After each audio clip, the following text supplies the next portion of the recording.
This Sunday, the Church throughout the world celebrates the feast of Corpus Christi, the feast of the body and blood of Christ. It is a privileged moment to renew our devotion to the Holy Eucharist and to open our hearts anew to Jesus Christ, who gave us the Eucharist as the memorial of His suffering and death, and is present to us in that sacrament, in His body, blood, soul, and divinity. Happily, we are able to gather and celebrate Corpus Christi this year, free of pandemic restrictions. But it was not that long ago when many of us had to go weeks without the celebration of Mass. We shouldn't forget that terrible time too quickly. For me, one of the most striking moments of the whole pandemic happened early on, when our Holy Father, Pope Francis, exposed the Blessed Sacrament before an empty St. Peter's Square to pray for the world in crisis. Faith, he said, begins when we realize that we are in need of salvation. We are not self-sufficient. By ourselves we founder. We need the Lord, like ancient navigators needed the stars. Life without the Eucharist should be unthinkable and unbearable to every Christian, like a sky without stars. We founder and lose our way in that darkness.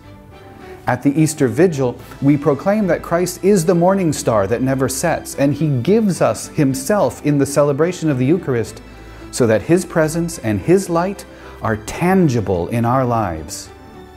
In my post-pandemic travels around the ordinariate, so many of you, dear faithful, said to me, "Never again. We can never shut down the Mass and the sacraments so completely again." Amen to that.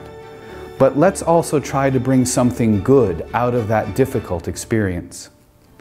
The bishops of the United States recently launched a 3-year revival of devotion and faith in the real presence of Jesus in the Eucharist.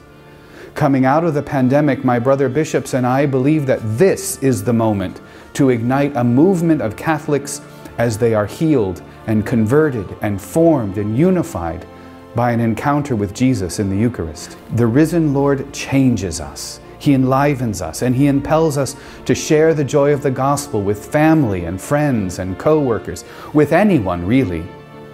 A group of our priests have already begun working on some plans and proposals of how the ordinariate will celebrate this, and these will be shared with all of our parishes soon. This weekend, I will inaugurate this revival with a Eucharistic procession at the Cathedral of Our Lady of Walsingham. Next year, I invite all of our ordinariate parishes and communities to celebrate Corpus Christi with a Eucharistic procession. And in 2024, the revival will culminate in the first National Eucharistic Congress in the United States in almost 50 years. Almost 100,000 Catholics will join together in Indianapolis for a once-in-a-lifetime pilgrimage towards the source and summit of our Catholic faith. And of course, we have an ordinariate parish there, so to the community of St. Cuthbert of Lindisfarne, get ready, because here we come. Now is the time for boldness in our Eucharistic faith. May you be richly blessed by the God who loved us to the point of taking on our own humanity and comes to us still in the humility of bread and wine.